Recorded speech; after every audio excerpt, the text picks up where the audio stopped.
So after the flood, we end up with this character, Nimrod. I call him the post-flood man of many names. And in the two timeline charts that I developed regarding that time period, the 350 post-flood years of Noah's life, I start tracing, who came from who and the overlaps. It is neat. I guess Zach has a graphic also showing the overlaps of who lived, at the same time as somebody else. And it is really interesting when you see it visually, who they had access to for information. And after I did this timeline chart right here, I wanted to unpack that a little bit more. And I made this one because I realized there are two characters that show up about the same time. Nimrod shows up first, and then Abraham as Abram. And they are big time rivals. I mean, this is where it really, L.A. Marzulli has a book called The Cosmic Chess Match. And the idea behind the book is basically, God makes a move, the devil makes a move. This whole move and counter move kind of cosmic chess match taking place. And I thought that was a brilliant way of illustrating it, this whole idea of a cosmic chess match. These are the two main players on the board, as far as I'm concerned, Nimrod and Abraham. And of course, we have the Tower of Babel. Nimrod creates the Tower of Babel, and we see in Genesis 11 that the whole earth was of one language. They're all gathered together in the plains of Shinar, and they're building this thing.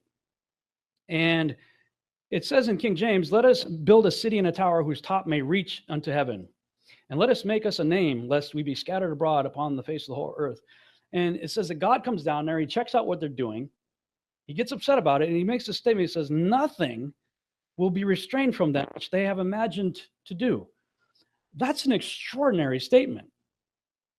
He's not just saying, "Oh no, they know how to build buildings. That's scary." If you get into what they had actually imagined to do, and we will in a second here, you can understand why God did what he did. Now, part of what they intended to do was kill God, which I don't believe is possible. Not possible to kill God, but the other things that they intended to do, his statement right there seems to imply that it was at least theoretically possible for them to do so. Now, if you've listened to any of my previous teachings prior to about 2.5 years ago, regarding the Tower of Babel, I always said it was not about height. Right? I said, if it was really about height, if you're trying to build a tall tower to get into, and start on a mountain or something, you don't build it in the plains. I mean, that'd be stupid, right? So therefore, it must be a Stargate, right? They're trying to rend the veil. They're creating a Stargate so they can go from this realm and go through the Stargate and get into heaven. And there are a lot of people out there still teaching that. I taught it and was pretty passionate about it. And then it's just like this. Walking in Torah, before we should have BT before Christ, but before Torah, BT, right? In my BT life, there's so many things that we read right past, read right over. I even underlined and annotated stuff and didn't get it. And then, after Torah, I look at it and go, wow, how did I miss that?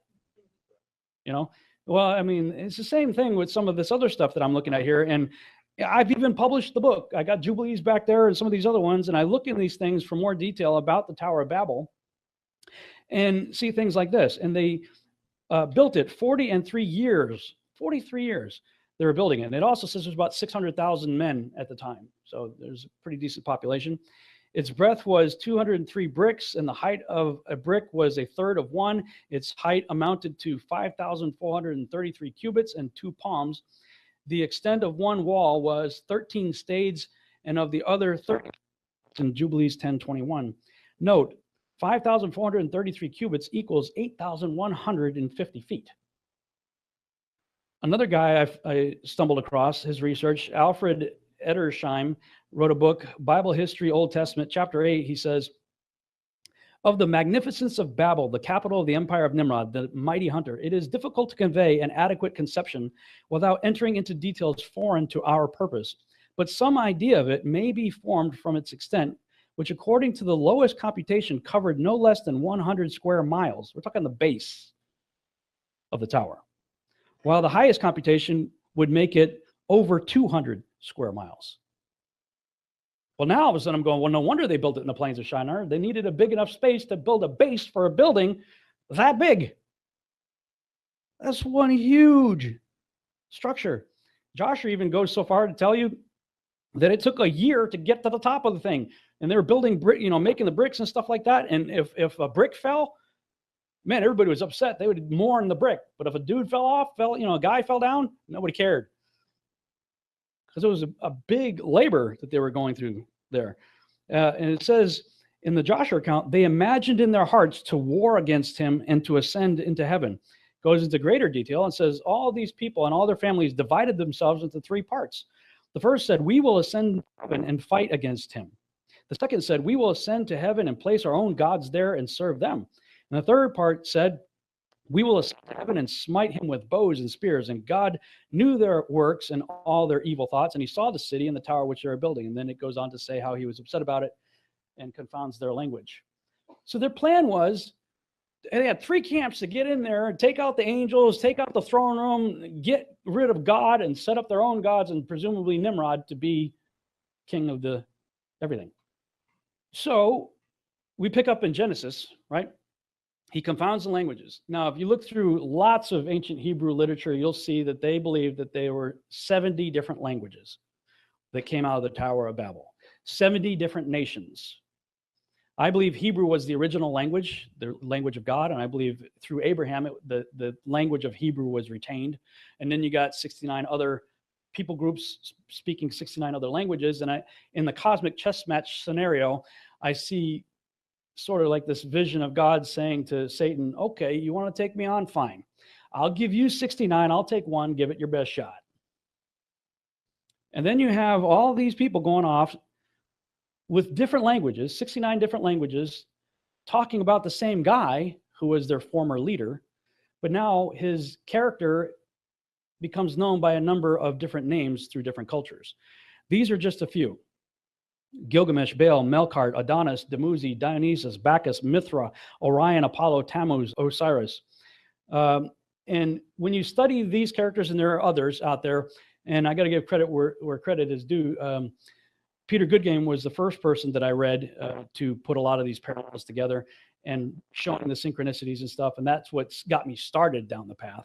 Once I went down that path, you start seeing characteristics of these gods, and many of them are almost identical. And you start saying, well, they're too similar to not be the same, and even in the way they're depicted often. So these are just a few that I tend to focus on. And I believe this helps us to identify the beast.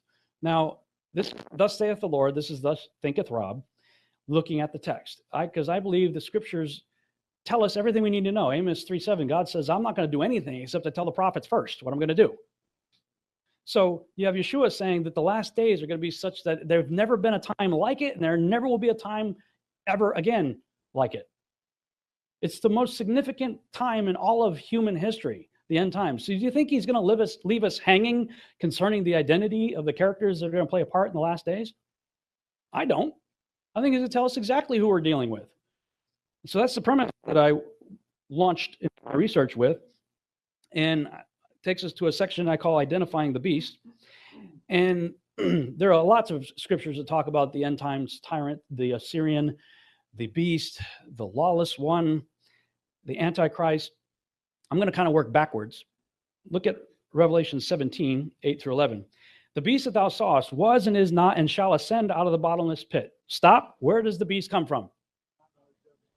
So he's not coming from Hawaii or Kenya or the United Nations or New York or the Vatican. How many have you heard one or all of those is where the beast is, the Antichrist is coming? He's coming from the European Union. He's coming from the Vatican. He's coming from Kenya. Everybody knows Obama's the Antichrist. I mean, we have a very Amero-centric view of prophecy sometimes. It's like every president we've had is a candidate for the Antichrist. I mean, I don't vote. I don't believe in the system. If you see my Babylon Rising material, you know why. It's just the whole thing's rigged for one thing. But I was kind of just sitting back going, I wonder what's going to happen if Hillary gets in, because I want to see all the eschatology guys out there tap dancing to explain why she's going to be the Antichrist. Because somebody's going to do it. Our president's always got to be the Antichrist. It says he's coming from the bottomless pit. I'm not going to look anywhere else but there. That's what the scriptures say. This is an open book test. Where does the beast come from? The bottomless pit. Okay. And he will go into perdition. And they that dwell on the earth shall wonder, whose names were not written in the book of life from the foundation of the world, when they behold the beast that Was and is not and yet is.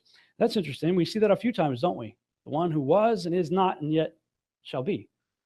How is Yeshua referred to in the beginning of the book? The one who was and is to come. So we have an antithesis here. The one who was and is not, but yet shall be. And here's the mind that has wisdom. The 7 heads, we've got this weird beast. This is one of those situations where I believe if it's going to speak in allegorical, metaphorical, symbolic terms, you need to, look at it and see, does a character show up to explain it? Otherwise, can I take it literally or should I take it as a metaphor? Well, here we've got a symbol. We've got this beast with 7 heads. You have this angel showing up to explain it. He says the beast that he had seen, the 7 heads are 7 mountains on which the woman sitteth. And there are 7 kings. 5 are fallen, and 1 is, and the other is not yet come. And when he cometh, he must continue a short space. And the beast that was and is not, even he is the 8th, and is of the 7, and goeth into perdition. We've just been given an enormous amount of detail to understand who this character is right here. Now, you'll notice it says kings.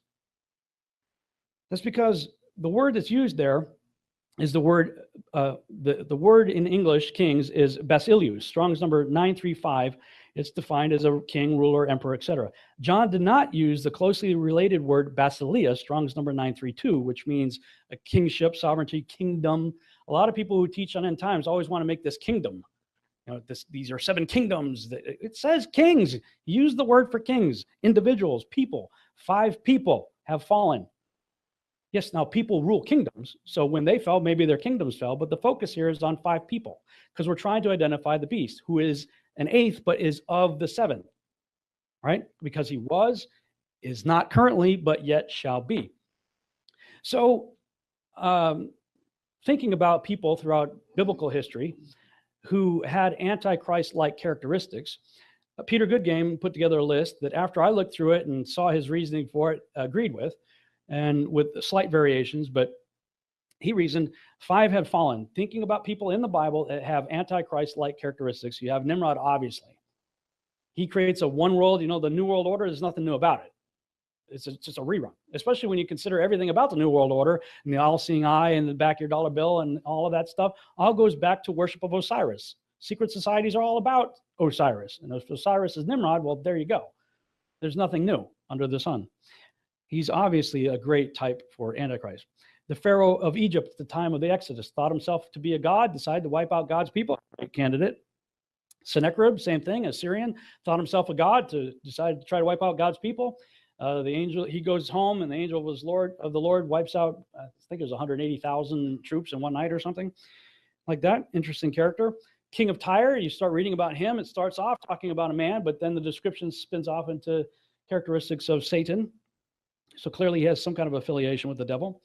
Antiochus Epiphanes, now he would be in, depending on your Bible, would be in what, if you have your 66 book King James, you would say it's in the intertestament period. If you have the original King James, which had 80 books, you can read the Maccabees and see that he is there as a character who, if you know the account, he went into the temple and set up a statue of Zeus on December 25th, incidentally, offered up a pig.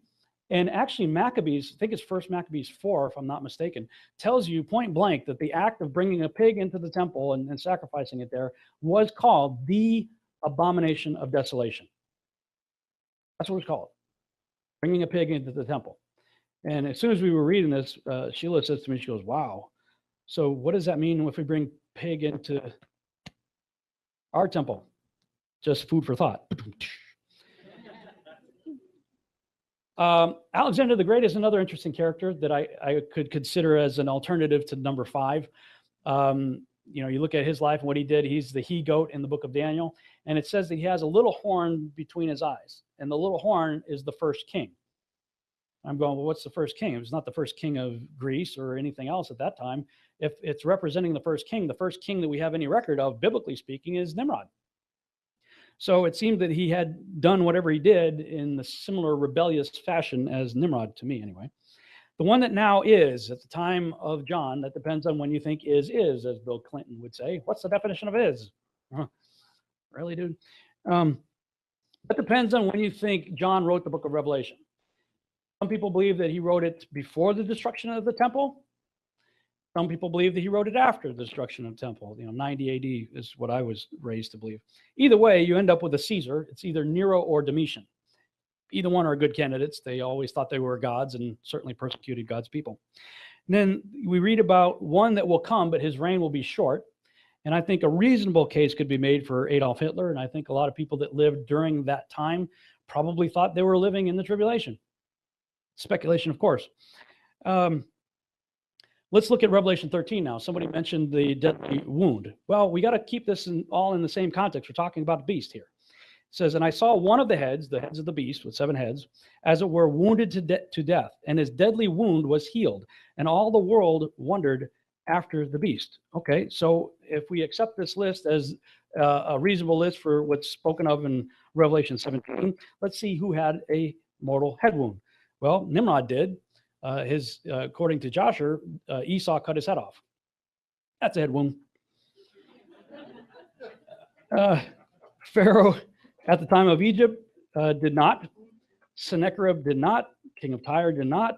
Antiochus Epiphanes, no. Alexander the Great, no. Nero, sort of.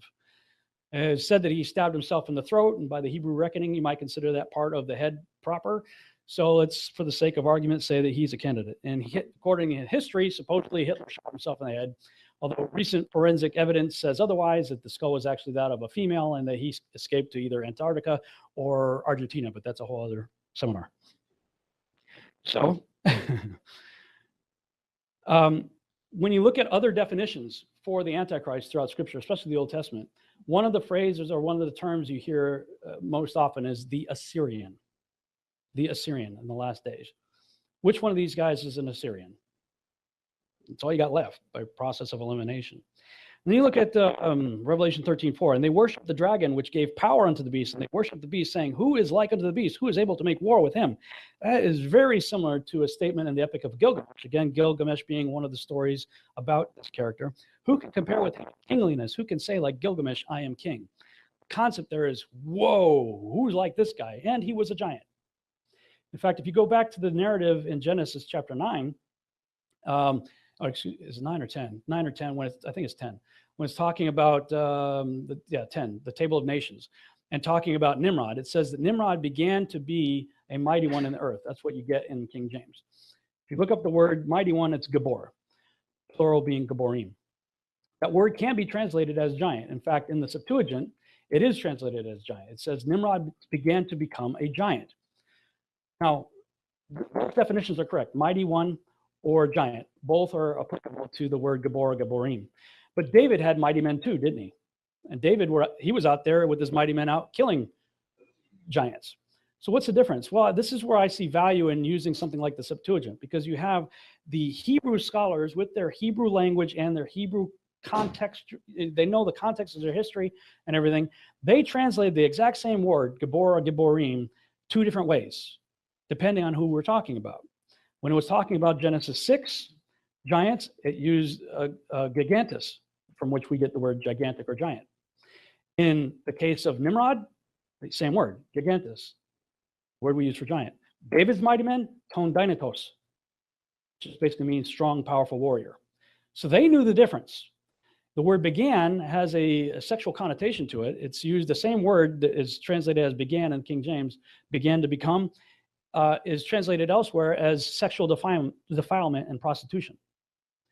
So looking at the text, it appears that through some sort of sexual ritual, I would say, he defiled himself, and it changed him in such a way that he began to become a giant. That's in the canonized text. When you look in the other texts, you see these characters are also giants, like Gilgamesh. So let's go with that premise. Let's compare Nimrod with Yeshua. Well, we know that Yeshua is the Son of God, right? And he was also manifest as flesh, as man, right? Gilgamesh was said to be 1/3 man and 2/3 God, 1/3 being 33.33%, and 2/3 being what? 6, okay, just checking. All right. As Osiris, he was known as the King of Kings and Lord of Lords. That's a familiar title. As Osiris, Mithra, Tammuz, etc., his symbol was a cross. In the Egyptian, it'd be the Ankh, which the hoop in the Ankh represents resurrection. Interesting. He's depicted throughout multiple cultures as a dying and resurrecting figure. Of course, as Apollo and some of these other ones, as the Son of God, in that case, Zeus, which is interesting because Zeus is referred to basically as Satan in the book of Revelation, where it talks about Pergamum, and they had the altar of Satan there. Well, the altar of Satan was the altar of Zeus that was in Pergamum, that was relocated during World War II to Berlin. Interesting. And Obama created a replica of the seat of Satan for his Denver, Colorado acceptance speech. That's when everybody's like, he's the Antichrist, he's the Antichrist. Like, no. For some reason, I just have a hard time accepting the fact that the Antichrist needs a teleprompter to address the sixth graders. Not that impressed. Who is like that? Who can make war with that? Yeah, it's not working for me. Rules from elsewhere. Of course, we have Yahuwah in heaven and Osiris as the god of the dead ruling from the underworld in Hades. Then we have the Antichrist mentioned by name in Revelation chapter 9. Where does the beast come from? Open book test, right? We saw that, the bottomless pit. Beast comes from the bottomless pit. When is the bottomless pit opened? At the fifth trumpet, Revelation chapter 9. And they had a king over them, which is the angel of the bottomless pit, or messenger, whose name in the Hebrew tongue is Abaddon, and in the Greek hath his tongue Apollyon. Apollyon is just a derivative spelling of Apollo. Scripture just told you who the Antichrist is by name. Where he comes from, everything. Apollo. It's Apollo. Revelation 9:11. 9:11, interesting also. His number is 666. Well, we talked about his being 1/3 man. Man is a carbon-based organism, so it is the number of a man, right? 666. Well, man, just by default, by the carbon molecule anyway, would be 666. 6 protons, 6 electrons, 6 neutrons. 2/3 God, 66.6%. This individual is known throughout the world by the depiction of an obelisk. I'm not going to get too graphic about why that is. If you read the Osiris myth, you'll understand that. Essentially, it's a big phallic symbol. We have the largest phallic symbol in the world, set up in Washington, D.C., as a big middle finger sticking up to God. It just so happens to be 6,666 inches tall by 666 inches wide. Probably just a coincidence, I'm sure. Speaking of coincidences, we also have another interesting one here. The spinning globe, 666, and the strong delusion. Who sends the strong delusion? God does. Why? Go to 2 Thessalonians chapter 2. The coming of the lawless one, the beast, the Antichrist, will be, and it's interesting that he's called the lawless one too, isn't it? Sheila's always like, if we're not supposed to be keeping the Torah, why does God make a big deal out of a lawless one?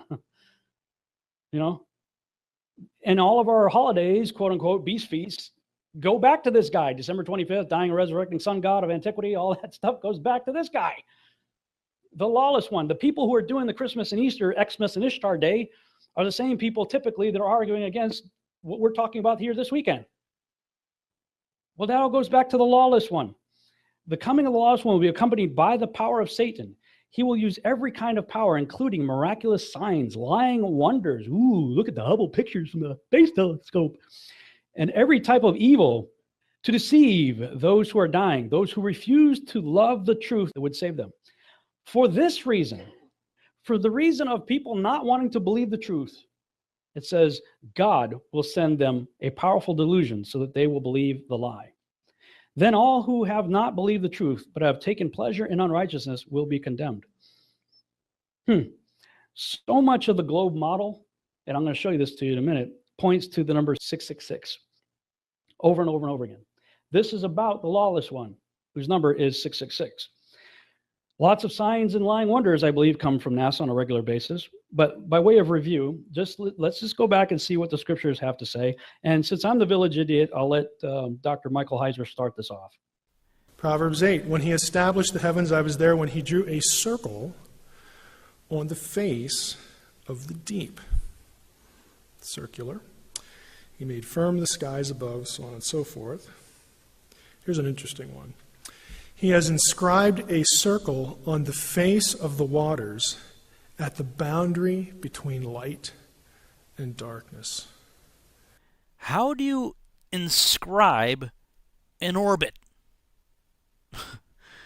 Hold that thought. Let that one bounce around in your noodle for a while. We'll come back to it. When you consider the numerous scriptures that reference the heavenly luminaries in motion, and combine it with the many scriptures that describe the earth as being set on a firm foundation of pillars, fixed and not moving, plus the fact that Isaiah's circle was inscribed, if we were to employ the principle of Occam's razor, clearly the position that requires the fewest assumptions is that of the circular still flat earth. Everything else is wishful thinking at best. And that wishful thinking requires constant mental gymnastics, as we will see over the course of this series, in order to justify the spinning heliocentric globular Earth mentality. And once again, let's go to Bible.cc, shall we? And look at Isaiah 40:22. And I'm using this function right here. You can also use the parallel function right here for English. These are all the English Bible translations. Okay. New International, circle the earth. New Living Translation, circle the earth. English Standard, circle the earth. New American Standard, circle the earth. King James, circle the earth. Holman Christian Standard, circle of the earth. International, he who sits on the disk of the earth. Net Bible, oh, that's interesting. They come up with horizon, which is not what the word Hug means. New Heart English Bible, he who sits above the circle of the earth. God's Word Translation, enthroned above the earth. They just throw the word out all together, I guess. JPS Tanakh, 1917, Circle of the Earth. That's Jewish. That's the Jewish guys right there. They, might know their own language. Call me crazy. I know that's insane for me to suggest such a thing. But these Jewish scholars who took their own Hebrew scriptures and turned it into their English version, the JPS Tanakh Bible, they said circle of the earth. They didn't say reeling, rocking, rolling, orbiting, spinning, globe, sphere, earth. They said circle of the earth. New American Standard, vault of the earth. That's interesting. They threw the word vault in there. Jubilee Bible 2000, circle of the earth. King James 2000, circle of the earth. American King James, circle of the earth. American Standard Version, circle of the earth. Dewey Rhymes Bible, upon the globe of the earth. Oh, that's interesting. Dewey Rhymes. Oh, that would be following on the heels of the Copernican Revolution, so that doesn't really surprise me, especially since this is a Catholic Bible. Copernicus' theory of a heliocentric universe was well known at the upper strata of the Catholic Church in his lifetime. While he preferred his theories published after his death, he ultimately agreed to publish his manuscripts on the persistent appeals of high church officials. The necessity to change public conception from an accurate belief in a flat, enclosed earth to a false belief grew slowly. With sapient baby steps, the whole world would become amenable to the final delusion of an alien invasion under the First Woe. The Catholic hierarchy had the perfect opportunity to lay groundwork for a global deception to culminate in this Earth's final generation. This deception required a globe Earth spinning throughout the vast reaches of space inhabited by aliens and other sentient life forms. These contrivances created doubt in the Bible, putting science ahead of Scripture, which advises mankind the Earth is enclosed and unmoving. They also placed the Creator far away from His creation by presenting a universe unimaginably vast. To engineer this transformation in belief, the newly created Society of Jesus, commonly known as the Jesuits, became the agents of change. Following Copernicus' publications, it is probable the Jesuit order has produced more astronomers than any other demographic in Europe. That, ostensibly, a religious order should produce so many scientists should cause surprise. However, as these scientists have focused nearly exclusively in but one area, this gives us reason to question.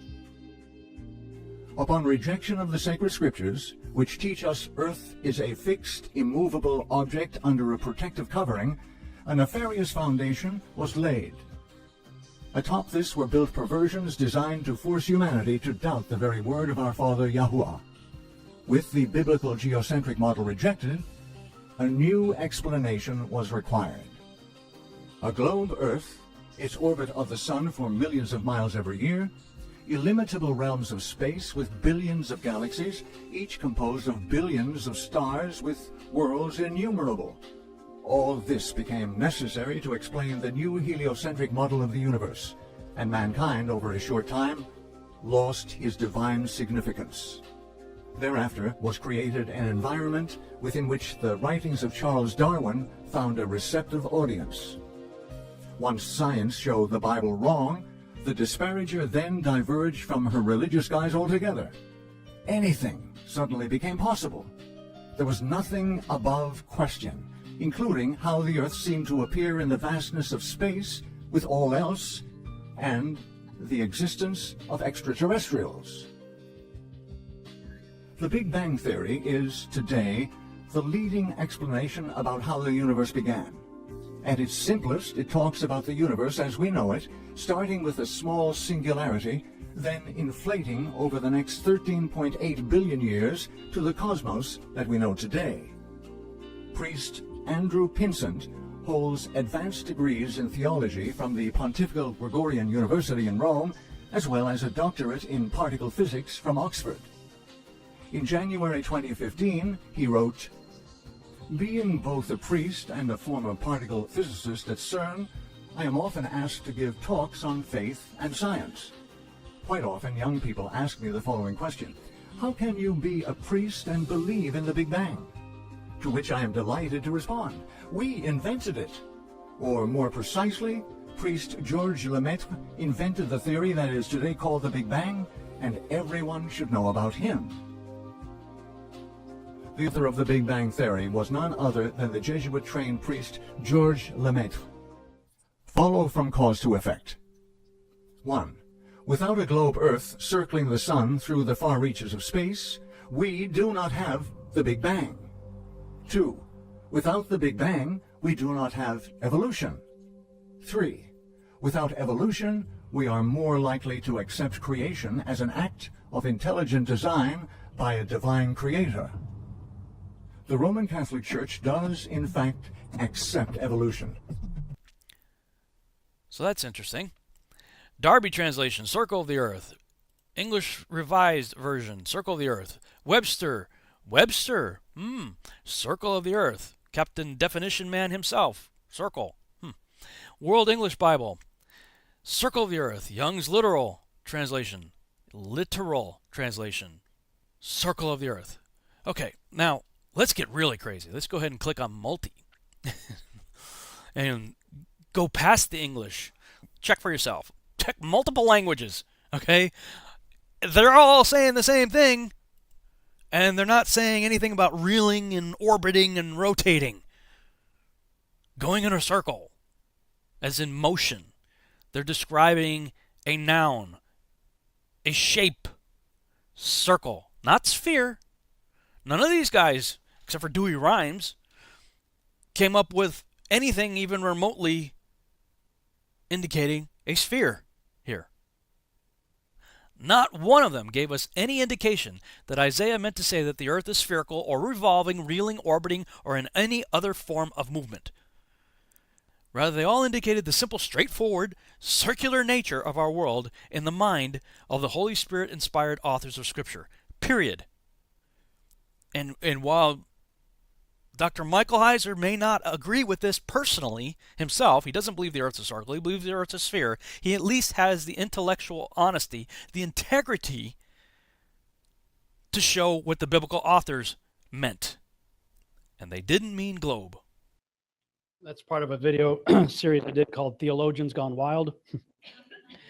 In response to several guys out there that were saying, well, circle means it's talking about the orbit of the earth. And you know, anyway, that's all part of that. I'm not saying it is the strong delusion. I'm asking if it is.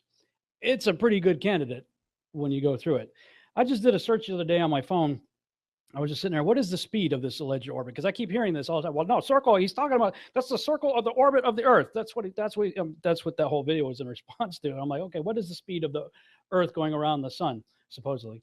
And it's cleverly disguised as 18.5 miles per second when you search for it. 18.5 miles per second. So I'm like, 18.5 times 60 seconds times 60 minutes. 66,600 miles per hour. Interesting.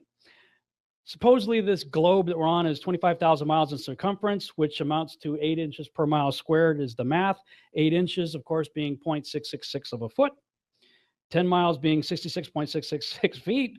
100 being, you're getting to see a pattern here. The tilt of the Earth, I looked that up. Okay, the tilt of the Earth, 23.5 degrees, 23.4, depending on who you read. The sources that I looked at were government sources. They were saying 23.4. 23.4 off of center. If you have a 90-degree angle, 90 subtract 23.4, 66.6. It's probably all just a coincidence. Maybe it is. This other guy who believes in the globe, I know I'm crazy.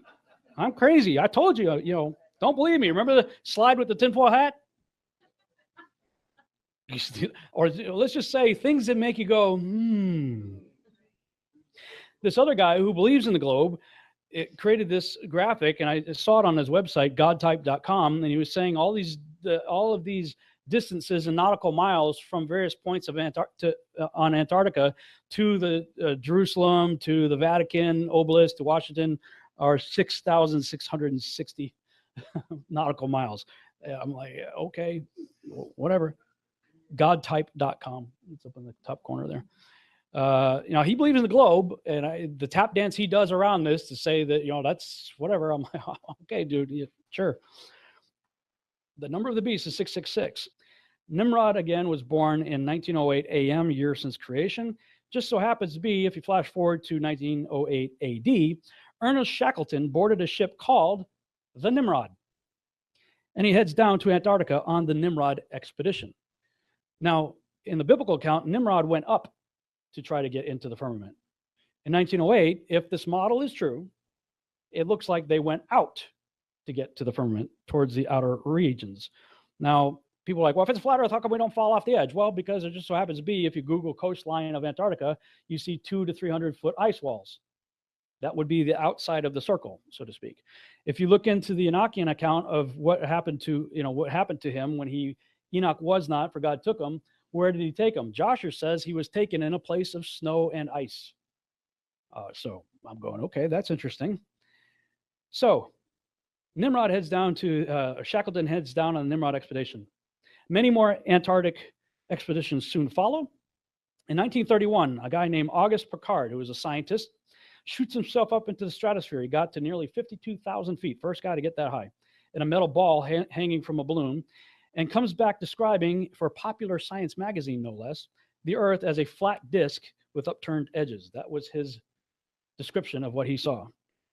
During World War II, the Nazis become obsessed with the occult and Antarctica. Just look into the Nazis and what they were doing down there.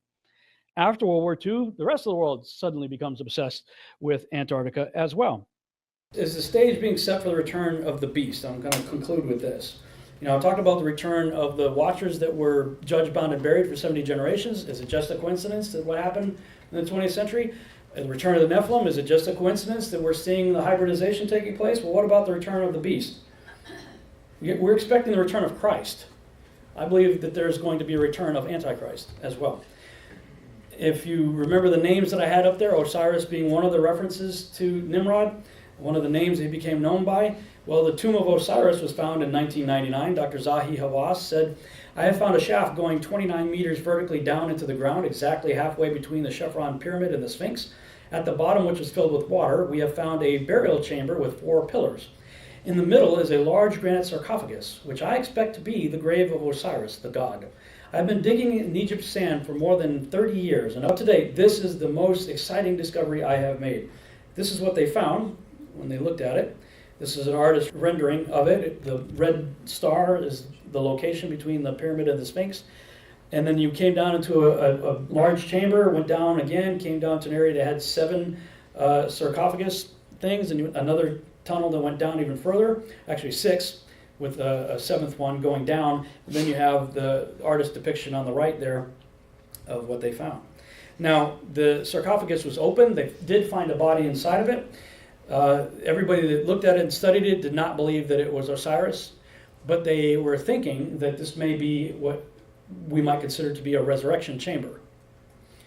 And so what it appears is that somebody, maybe with the hopes of being resurrected, was loaded into this thing and it didn't work. But it's a very interesting find. You can look that up, study that for yourself. And in 2003, April 2003, coincidentally 1 month before we set up the military occupation phase in Iraq, and the first thing our troops did was raid the Museum of Iraq, and 170,000 items were reported stolen. Of those, most of them were returned. The ones that were not returned were about 3,000 items that all dealt with resurrection and the afterlife. Probably just a coincidence. That's right after they found the tomb of Gilgamesh. And if the stories are to be believed, the body was found, believed to be Gilgamesh, incredibly well preserved, and the primary objective was to extract DNA. So then we get to a warning from Yeshua in Matthew 24.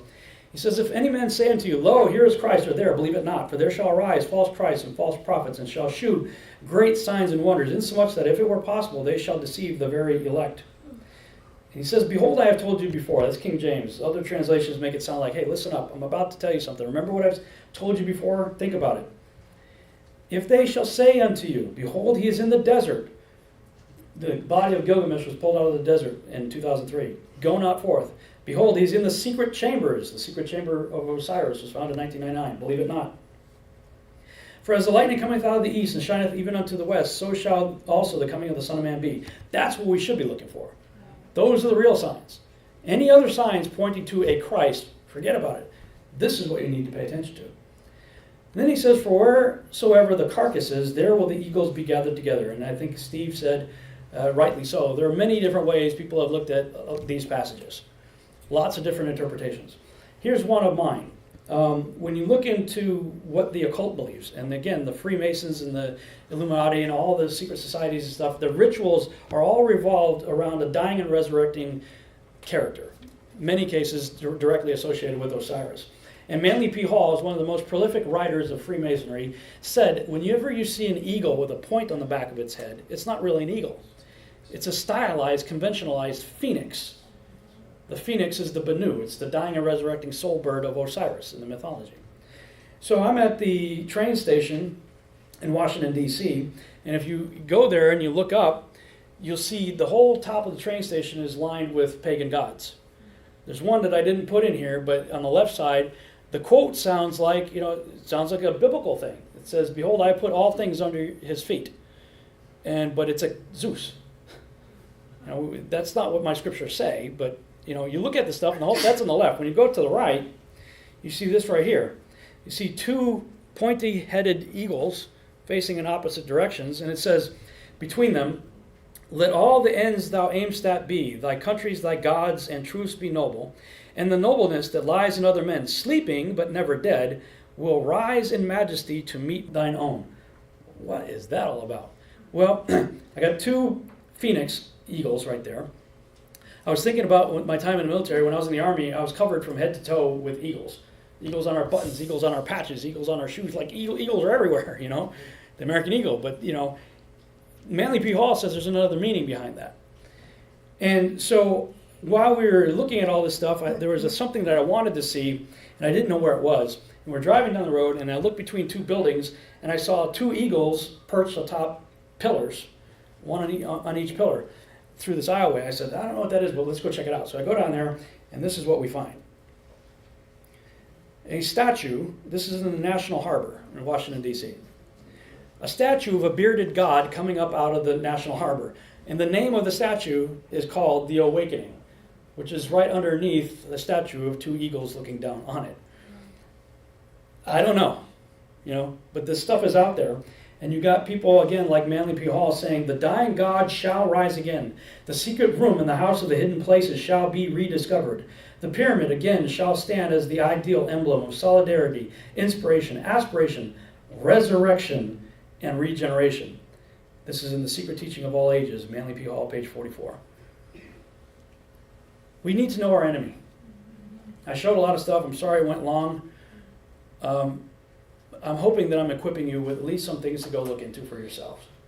Because if we're to declare the end from the beginning, then I believe everything we need to know about the last days is given from us in the beginning days.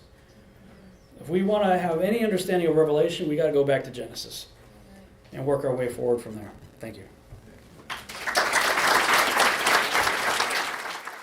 Thanks so much for watching. I hope you enjoyed this video presentation. If you did, please subscribe to my YouTube channel, like the video, and share it on your favorite social media sites. There's a lot more to come, so stay tuned and we'll see you back next time.